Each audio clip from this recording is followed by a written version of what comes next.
And microphone is on. Hello, everybody. Welcome to our discussion session about promoting shared understanding and global pathways for open science and AI in emerging research environment. And I need to have full. Yeah. And if I can. Yeah. First of all. A little motivation statement. So from our perspective, we need to join paths to open up science by including different perspectives. And what we are meaning, you've heard it a little bit in the motivation, is that we are here, of course, in Germany and in the EU in a very prominent way talking about open science and how to integrate different disciplines into our research, but to broaden this a little bit larger, to include also emerging countries into the discussion. That's why we are here in this discussion session where we want to see or ask you or find out in a discussion with you where we are, where we stand currently, and how to proceed. Who are we? This is Firas, Laban. I'm Jan Bernoth. We are from the University of Potsdam, working in the project NFDI Cross CS. I will now move a little bit into this NFDI Cross CS topic, but first, one little sentence about our backgrounds. We are both computer scientists. I have worked in a project before where we wanted to promote science communication and the transfer of research output. And Firas was more in an EU project. OpenU. OpenU. Do you want to say something about it? I think Okay. we present. Okay, let's go ahead. Now we are in NFDI Cross CS. This is an acronym, of course. It stands for National Research Data Infrastructure for and with Computer Science. The cross is, from our point of view, very important because most of the consortia are with a for, so it's for community.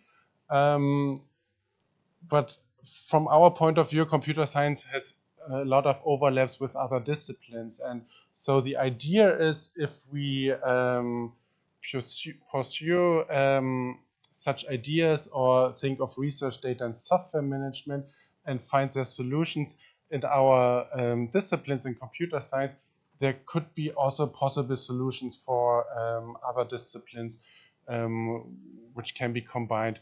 We have here in our, it's one of the proposal pictures, but we take it mostly with us because computer science is mostly zeros and ones. But to highlight that there are actually people behind, here's the large consortium of different people who are joined in the beginning, but also it's getting larger and larger, of course, through the project perspective itself. The University of Potsdam, you can see also this picture on our nfdi-crosscs.org page, is part of different task areas. We call it an NFDI Cross CS. I don't want to go in depth into this, of course, into this diagram, but you can see here on the left side which institutions are integrated into our consortium, and on the right side you see the overview of all task areas and highlighted where we are included with the Potsdamer task area, with the Potsdam task area. It's more about quality management, where we're trying to find key indicators how to assess quality. There is this community development part. I think the discussion round is also part of the community development, where we not only try to activate, but also integrate different perspectives from the computer science community into research data and software management. And the architecture and interfaces part, which is more the technical perspective that we in NFDI Cross CS, and there I go to the next slide, so the more technical slide, but it's also in the overview character, want to integrate different different part of research outputs into a so-called RDMC, the Research Data Management Container, where we integrate data, software, and its context into a container. Most people think in terms of container in Docker terms or in Singularity or any other technology, but we want to have here a broader notion of container, which is a sealing capsule for to archive research output and to have there next to the RDMC a reusable execution environment where you can actually reproduce these findings which are capsulated in this container. You can see here in the graphic one of our first sketches of the architecture is getting more fine-grained, but we are currently in the process, and it's better to show a finished idea than just give you insights of the process. But here you can see that, of course, we have the access layer where we want to integrate different users into the platform and the RDMC creation process. We have there a service layer in the middle where there are different services for, of course, for creating the RDMC, but also evaluating the RDMC, finding research output, and so on. And on the bottom part is more the data perspective. You know, where are the archives saved? Where are the stores? Which archives can we integrate into our infrastructure? Because we don't want to create everything from scratch. There are different opportunities which can be reused but need to be integrated into the service perspective.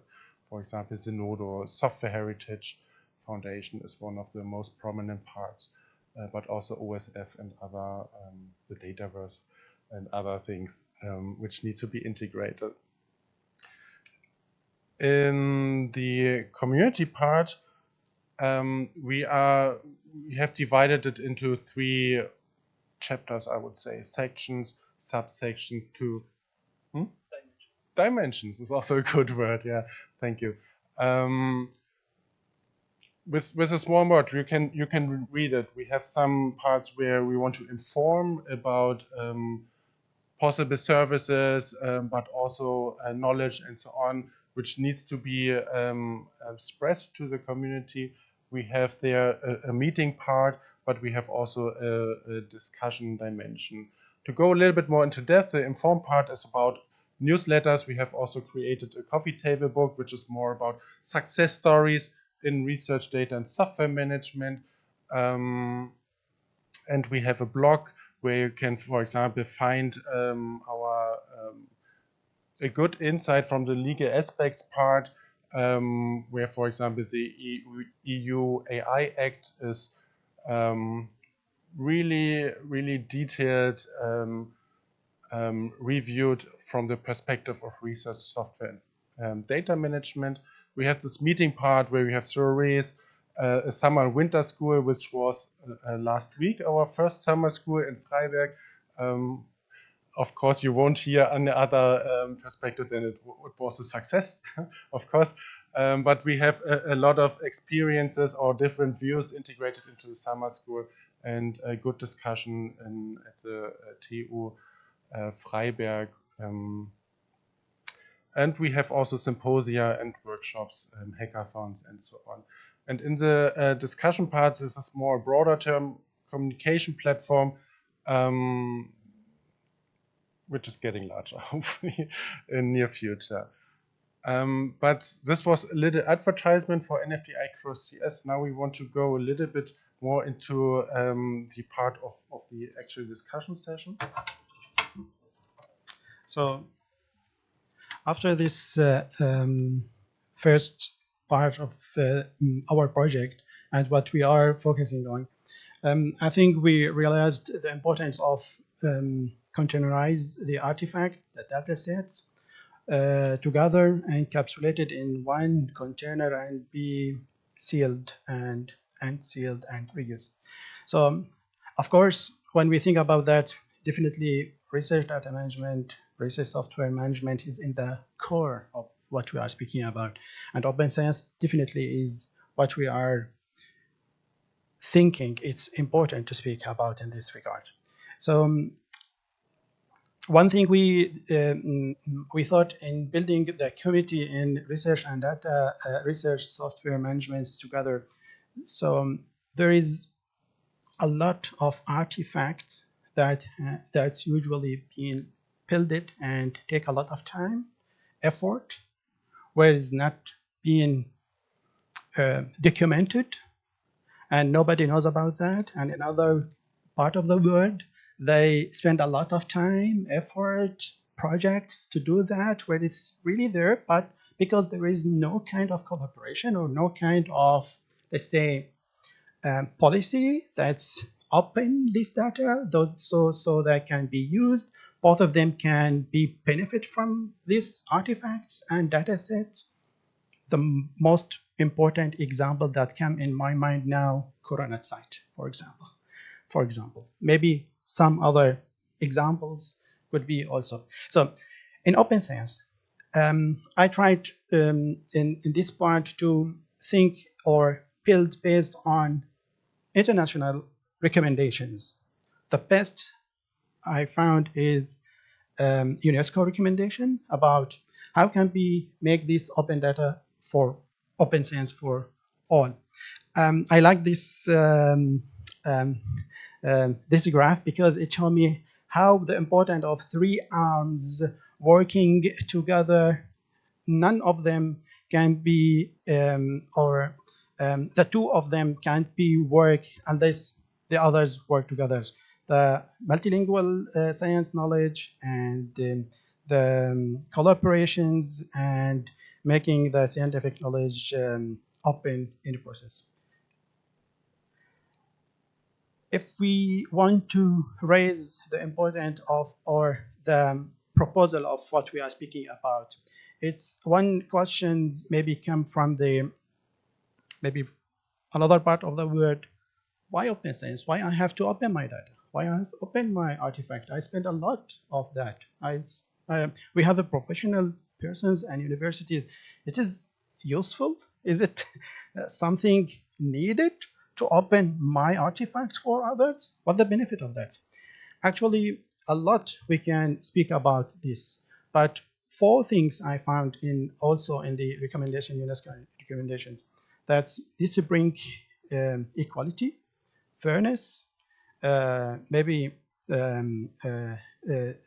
diversity, or of course the raising the quality, of course, and integrity. I'm speaking now in only open knowledge. Maybe there's a lot of aspects, a lot of things we can discuss, but maybe the time is not enough to speak about. So when we start to think about this initiative and start to think about this proposal, I discussed with many persons who are match me in this thing, and we found there is a lot of action areas that we can work.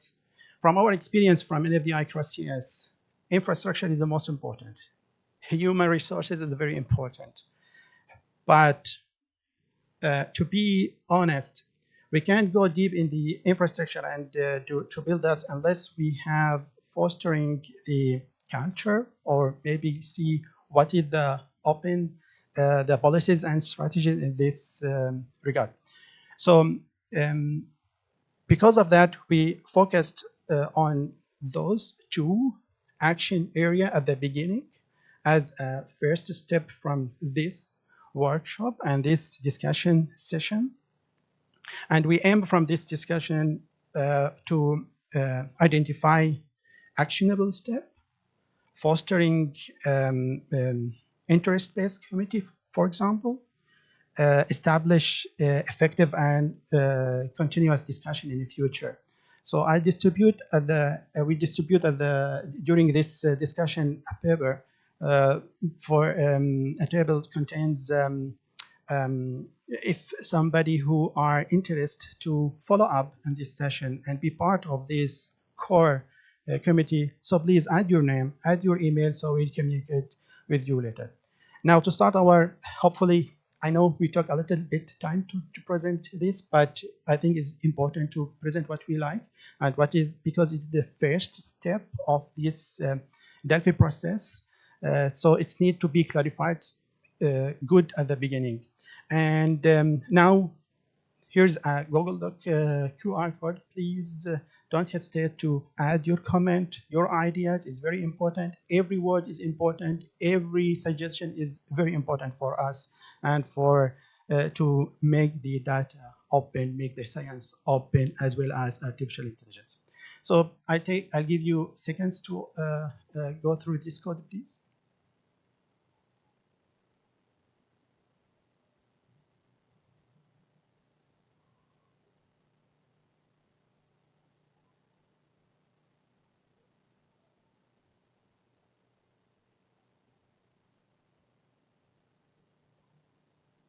Shall I go to the next? So we'd like to encourage you from point zero in this initiative. And for that, we'd like to making an open question, voting question, based on the action area that I presented now before. Now, which action area would you think is much more important and prioritize to start discussion regarding the open science and artificial intelligence in emerging research environment? For this, we have two options. One of them is policy and strategy, and the second one is the culture, influence, and capacity building. I'll open now the Slido to vote on this question based on what you are finding more important. We'll continue our discussion. A minute.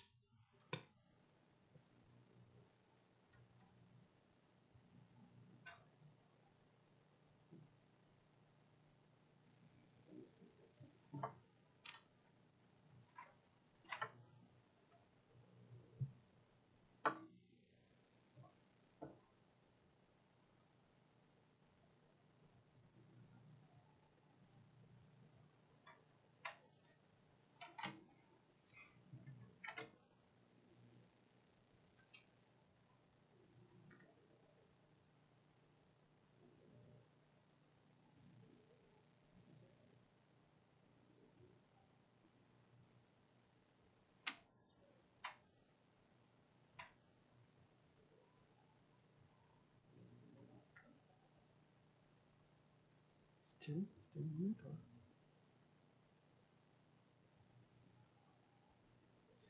or? Actually, thank you very much. That's exactly reflect the discussion that's make it locally, because we start to discuss it, most of the discussion take exactly similar or partly similar, so that we decide at the end, let's put it in the table and ask which much more prioritized. So maybe, yeah, it's fairly most equal, but let me, we can vote for culture, influence, and capacity building, so we can move to the next part.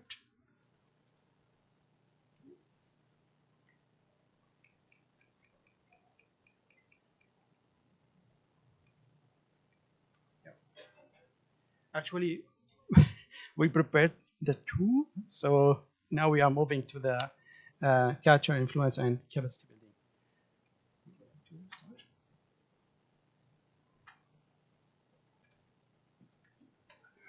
Yeah, now it's on.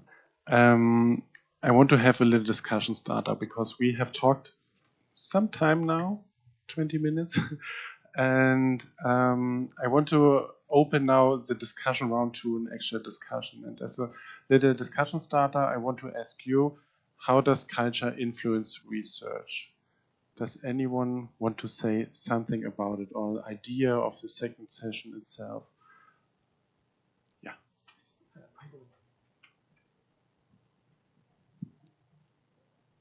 I think your educational background plays an important role of how you approach ethics in science or even openness in science. So how much am I willing to share? Am I a sharing person, or am I a person that likes to keep things for myself? So it depends in what kind of environment you grow up. If you grow up in a more sharing society or in a more individualistic society, that might influence your outlook on what you how you would go about with your data. So you might want to be more individualistic and keep your data for yourself, or you want to be more open and sharing, depending on what kind of societal background you come from. Well, it could be country. It could be more growing up in a town or more in the countryside. It could be a more working class background or academic background. So there are lots of influences that might influence your outlook on how you approach openness in science. Thank you very much. Another input from this direction? Yeah. Thank you. Yeah, I think it's important to define relatively precisely what we mean with culture, right? If we, I mean, a colleague over there gave some good examples, I think, but I think it depends. Do we mean like culture as in, yeah, society-wide or research culture? And I would also like to caution all of us, if we look at the representation or in this room, but also in, for instance, the open science movement. There have been a lot of efforts in supporting open science communities to grow and develop in other parts of the world other than the global north. But that's not, there's still a misrepresentation. So I would also be careful in these discussions to assume about other cultures how that would relate to whether or not they, for instance, want to share their data or not. I think it's a very complex thing. That's the only thing I want to kind of caution. Thank you. Any other input on this first questions?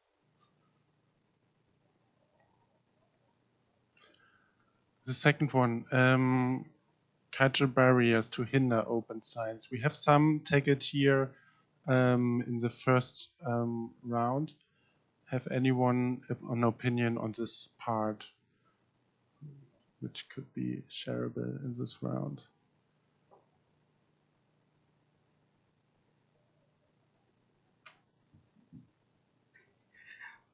I think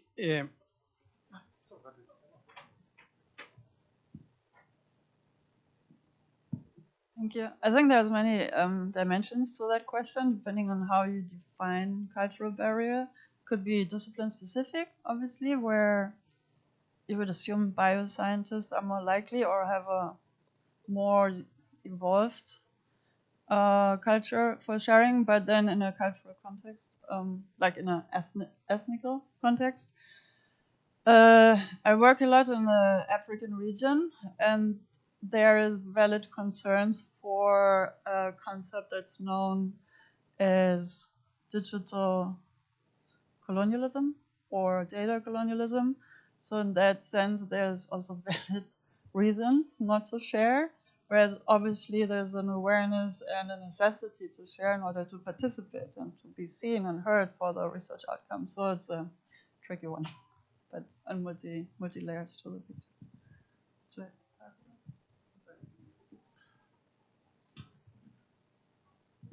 yeah, I wanted also to say that sometimes it's not only about the culture of the researcher, but sometimes like the researcher like work in an environment where there is no space given to really take the time to open like the research data. So it's not only about the researcher, but really about like all the structural constraints that he face or she face. Yeah.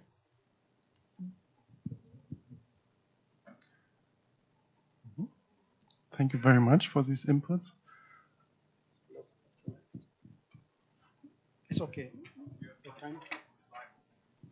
Okay.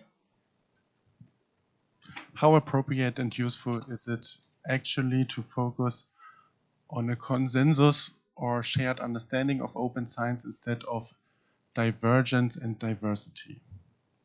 Firas, do you have there a take?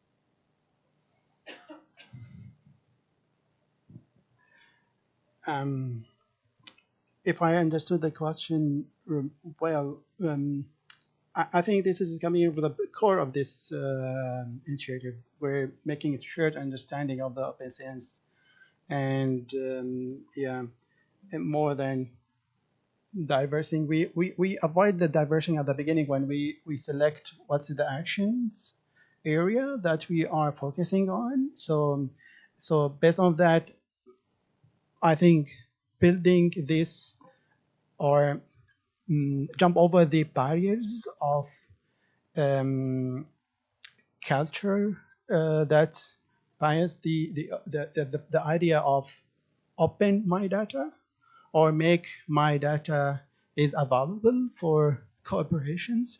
This coming in the, I think in the shared understanding.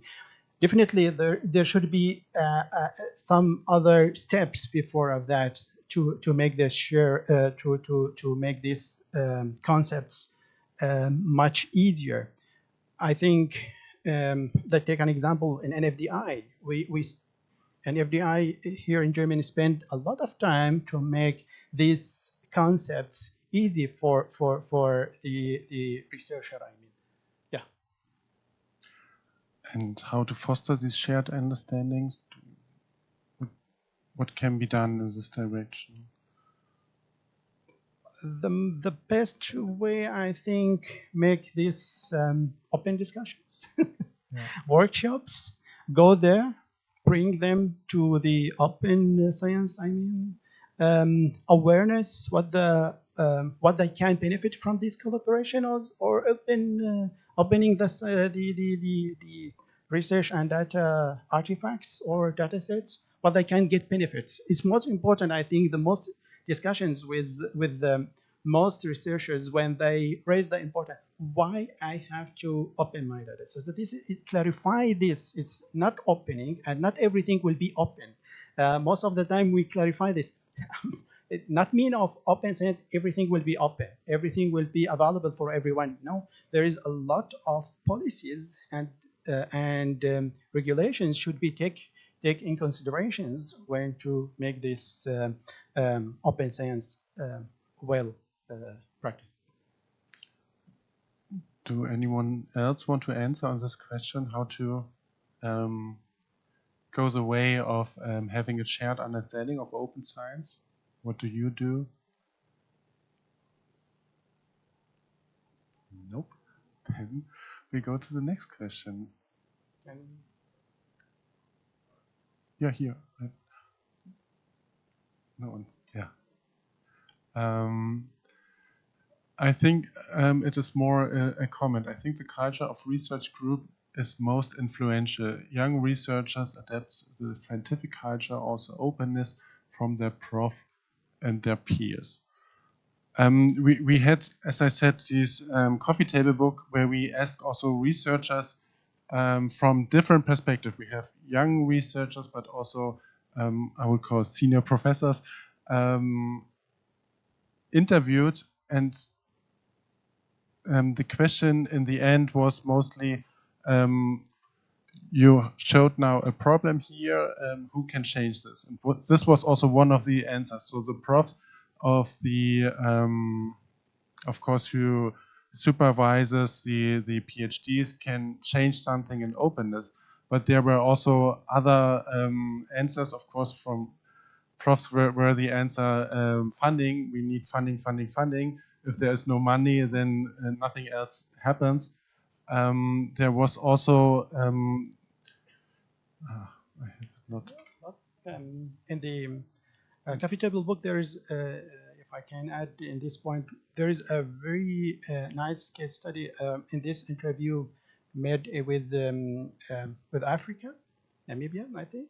And we learned a lot from their input in this with a very basic infrastructure, how they apply or trying to best practicing or at least practicing the open science. That you can find it in our digital coffee table book resource. If I can move to, there is a very, I think, I'd like to respond to this question about the culture of young researchers. I think this is a very important point because I think that young researchers are much closer to this and more awareness about the importance of open science, especially who working with open resources and aware about the importance when there's the data and the artifacts is available. So what that can take benefits, especially when there is supervisors in PhD and master students where the supervisor support them and clarify what the importance of this, and then could be coming as not only a changing of the culture, but part of the education part or part of the thesis in this case. But this also need, from my perspective, it needs also policies and need to be clarified in the universities and collaborations. We have this discussion before when some PhD student, for example, were joined in Europe and they spend a lot of time to make those data is open and part of the thesis. When they reflect that in their universities, in their own home countries, maybe the co-supervisor or the other policy said, you waste 1.5 years from your PhD to make your thesis and your data open? Why?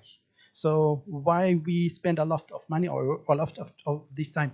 It's hard to explain. That's part of my PhD. It's part of my, should be done because of the policy where I'm making my PhD. So yes, in this regard, maybe where I'm moving in the policy answer, I'd like to be in the culture stream. So, can we move?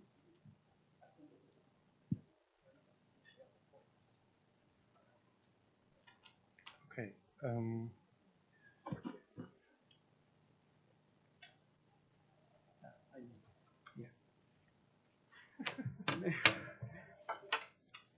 Many things in my hand.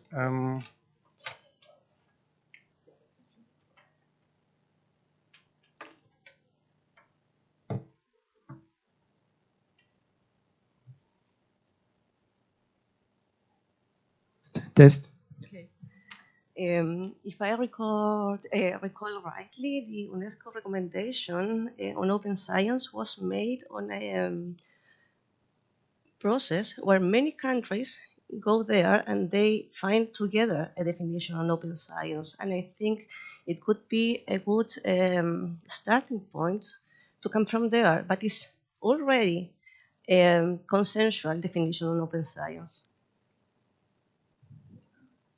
Do you mean that's starting to define or make common understanding of the open science definitions, you mean? There is a definition on open science on the UNESCO recommendations on open science, and this definition was found among all the members of UNESCO, and it's what, as I recall, highly discussed also. Canada was against it, and I think that it's a very good starting point because it is consensual already. Yes, I think I started with at the beginning with the UNESCO recommendation at the first slides because we found exactly what you said is a good starting point, and also as well for defining the open science, but also in some documentation through my research in the open science, sometimes it's still a lot of countries they do not have the basic policies and the strategy regarding the open science and maybe ethical issues in AI as well. So if I'm right, the last one I read is about 120, which is a huge number. We are speaking about, if I'm right, about 150 or 160 or something like that, or 170. So we are speaking about 120. That is still the UNESCO said about the policy and strategy. But again, I would like to be in the culture issues, not to move too much spend time in the policy and strategy as well. sorry, maybe just to add one more note, and I'm involved in many of the open science UNESCO discussions and working groups. And I think like any legal constituency or any law on any level, national, regional, communal, or international, it provides a framework which then needs to be filled with substance, which depends on the citizens, the institutions, and like you said, the agreement is there, but only for the recommendations, which are yet to be filled with policies on institutional and national levels. And that's ongoing. And it's great that you do the research investigating how many are already at a certain stage, to what extent and what level of detail are the policies in place, and how are they being enforced and implemented. That's a whole other discussion. I'm following that a little bit in Africa, where there's a lot of discussion and debate currently ongoing. And only 2 or 3 countries can be named as already having, well, I think only 2 on national level, but then institutional level there's many more. So it depends on all of us, in other words. So, like, you cannot wait and rely for UNESCO to sort everything. It's also not what they do. Thank you very much for all the input about the policies and strategies. This encourages us to maybe go further for the next future workshops and do something in particular about strategies and policies as well. So a lot of discussion could be there, and can do that later, definitely. Yep.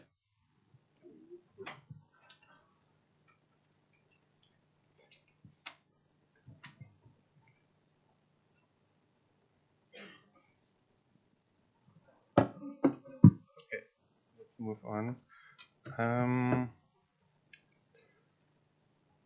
I think from time to time this pyramid appears in different discussions about open science and how to make a cultural change. We had here already a discussion, so it's also more a discussion starter, that it is nice in theory to have this pyramid with policies on top and infrastructure at the bottom and some things in between. If you want to read more in detail about these parts, Brian Nosek, it's also part of our references in the end, has there a whole blog post about it, written 2019. But we have here some questions which could be also answered from the audience online, but also we can have here a small discussion about it. Now I just put here all questions in one slide. It is hard to read through everything. I just start from the beginning with practical ideas. How can we design and scale trainings? It's more of the second part, to have these capacities programs that effectively promote the integration of open science and AI, especially in emerging contexts, emerging countries, land sites. I think one of the parts were already mentioned in the presentation from Sonja earlier, where platforms, of course, can be created to as self-learning platforms. But of course, we are very open for any other ideas how to integrate different communities into the discussion without having just a platform there, which can be used from everyone. Yeah.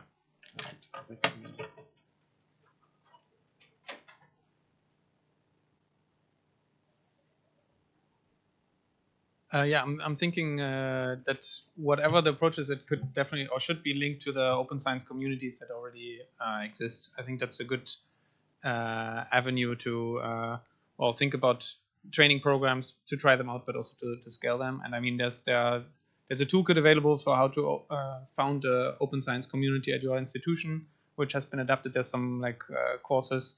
This is following the open science communities in the Netherlands. I think they were starting this, but yeah, as I mentioned earlier in a comment, there's communities in many parts of the world now, only a few, but it's growing, and I think that should also be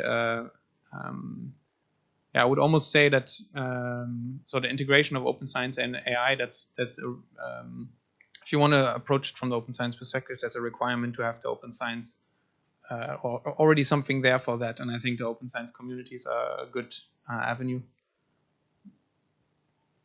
And have you created some programs for the Netherlands community, or how do you proceed with this part?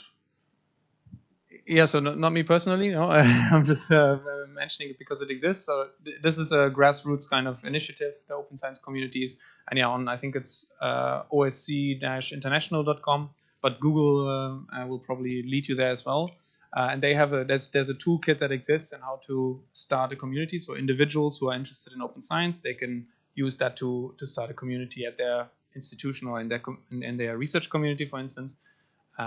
Yeah, so there are resources there. And I think a big part of that is also because it's grassroots and it's coming from open science advocates and activists, that the idea is that it's something for everybody. They should try to do a lot to be inclusive also for contexts in which people are not, there's nothing there yet in terms of, I'm personally not a big fan of Brian Nosek's pyramid, because I think starting with infrastructure is a big assumption. But yeah, you can there's some examples where, for instance, I think the open science community in Nigeria, where a few individuals started that off. So I would recommend everyone to take a look if you haven't heard of it. Yeah. Thank you. Just to defend Nosek's pyramid, because there's a lot of free-to-use infrastructure available at your fingerprints. You don't have to turn to the expensive journals we all so dislike, to say the least. So just to mention DSpace. Of course, Inodo, many others. Thank you. There is also a lot of infrastructure out there, right, which can be used, but it's not implemented in every direction to use this in different scientific disciplines. When you talked about the training programs from the Netherlands, yeah, it reminds me on the carpentries. I think the same idea, right? You have programs there which could be taken by champions or people who want to mentor this topic in their own community, and then created in their own institution as they want to have it. So we have some question. We'll see how much we can achieve from them. Only 4 questions, not too much. Could you please go to the slide, please? We would like to ask to raise some question regarding that. Could you please? First, yeah.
Yeah.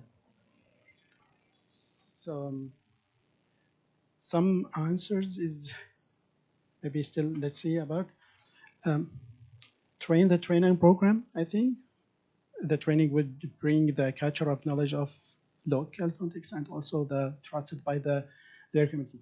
I think this could be one of good solution. I mean, we really need train the trainers. I mean, and maybe sometimes voluntary work could be work in this regard, from the same concepts of open science, but maybe also here funders or maybe adapter of this initiative could be also be part of this.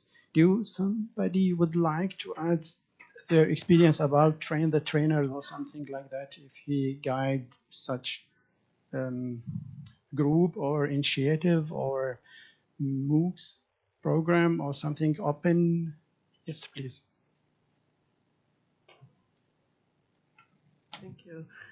We participated in Skills for EOSC project within the EOSC ecosystem, and we developed some train the trainer programs, or we were one part. It was a huge endeavor, and one advice might be to just work very closely with your target communities and people who know the discipline, the cultural context, the institution. Because if we just come in with the knowledge we want to share, this may just not land. It may not be relevant to their needs. So it really needs to be a collaboration from the start when you design the training and you deliver it. And then collect feedback would be another advice, because you can iterate and improve. The first time may not work really well. Thank you very much. Also, maybe one comment from my side. Sometimes there is a lot of resources on the internet, and yes, we can translate it or we can put it in different languages. But do you think its target open courses would be necessary, or what we have on the internet is enough, nothing more? Or because of the reason of the special need, is need to be pre-defined, or no, what we have is enough? Yes, please. So I think when it comes to technical stuff, we have enough. We have the Turing weight. I think this is a resource that can cover maybe 3 semesters of teaching people. In my experience, and I've given quite some training on reproducibility at the Munich Center for Machine Learning, is that people, early career researchers, are overwhelmed with the complexity that they are faced when they first start engaging with the issue.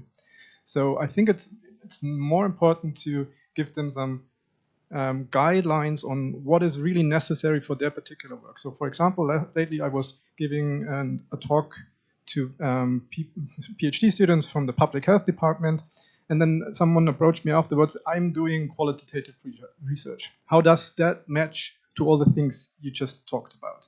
And then, honestly, I didn't have an answer because it doesn't match very well. This is a very different kind of thing that I'm personally doing machine learning research, where we need containers and stuff like that. But I think it doesn't apply to their research. And so I think we really need to think about specific target groups and how the tools that we are promoting match to their specific use cases, but which always means that you have some understanding of what they are actually doing. And I think this is a really friction point. I agree with you also. Again?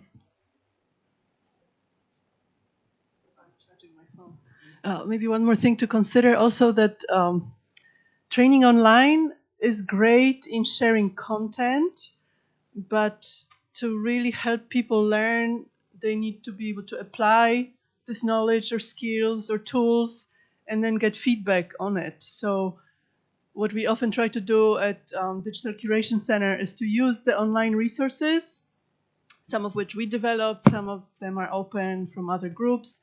And then we have a component with a hands-on workshop type training where people, preferably in person, but that's not always possible, it works online too, where people actually take the tools, the guidelines, the knowledge, and try to apply it to something. For instance, writing a data management plan or writing a data policy for their institution. And then we are on hand to provide feedback. Because I think just as someone who does a lot of courses online, I can watch the course online, I can take notes, I have the impression, the illusion that I know everything and understood everything, but then when it comes to apply it, when it comes to time to apply it, I find that I'm actually stuck. There was something missing, I don't know how to do it. The instructor was so good that I just felt like I knew. Yes, thank you for this insightful input. Let me, before I give you the mic, in the last summer school, we make an experiment together with the PhD students in some cases, and we agreed that's easy talk, but hard to do when we are going in the technical issue and the infrastructure. Best practicing is really important. Yes, I agree with you exactly.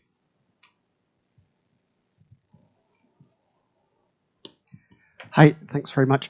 I very much agree with the point about the Turing Way, which is a wonderful resource, and there's a lot of material with that. And I thought the comment about there being probably 3 semesters worth of material there is well made. One of the ways that they're trying to address that right now is through introducing specific pathways through that material, and they're very keen to have more people contributing pathways for their specific discipline, for their research area, for their profession. There is a data stewards pathway in development at the moment, but yeah, I think that's a recognised issue with how successful that project's been, and being able to narrow it down to what a specific person needs at a specific time is really useful. Thanks for your input. Yes, I think some praised from the online speaker participant about the funding. Yes, maybe this is a really important point we can.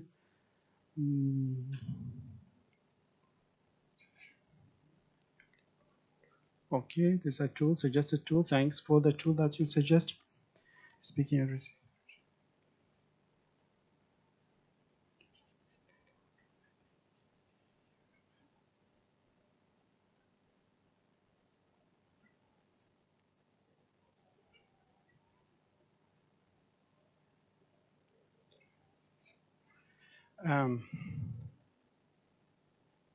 Okay, we can take this in consideration about the Magnacy Forward Academy. Yes, thank you for your input as well.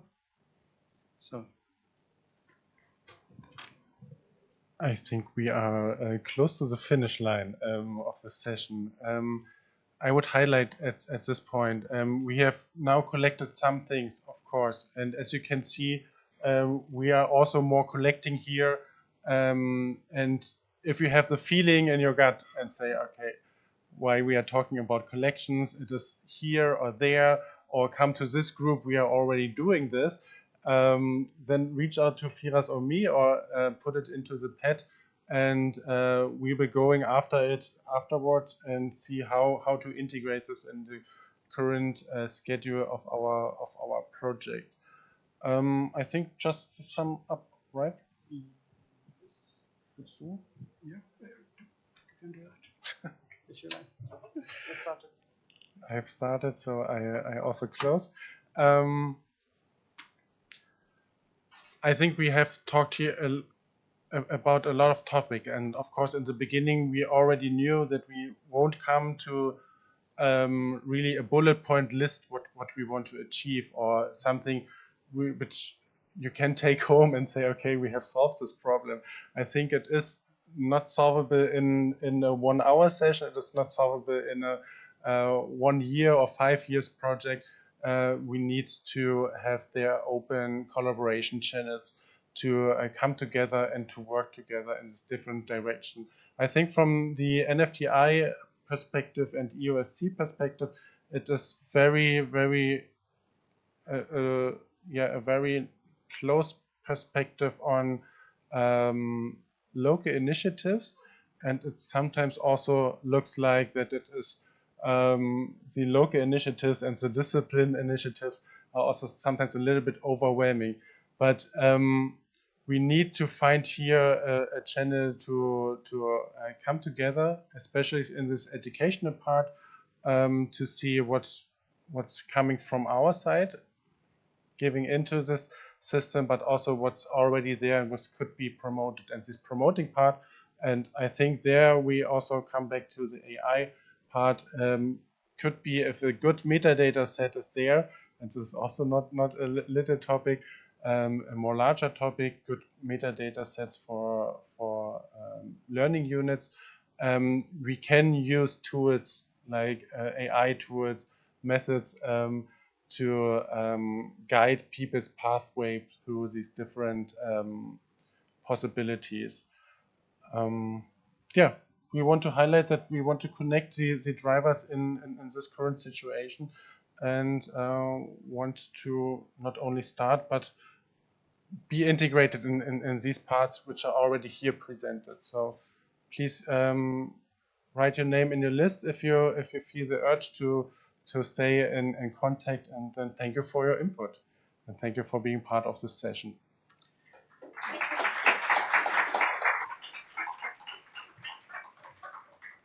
As well as I'd like to thank you very much for insightful input. Definitely help us a lot to collect too much ideas from the first step. We are still in the first step of this initiative. We hopefully continue together, or maybe join other interests to this initiative in future. Again, I would like to remind you again, once again, what my colleague Jan said. Please add your name in the list. If you are interested for follow-up workshops or some further discussions, so we can work together, find best way, narrowize our road to find the best way to this border discussion. Thanks a lot from my side once again.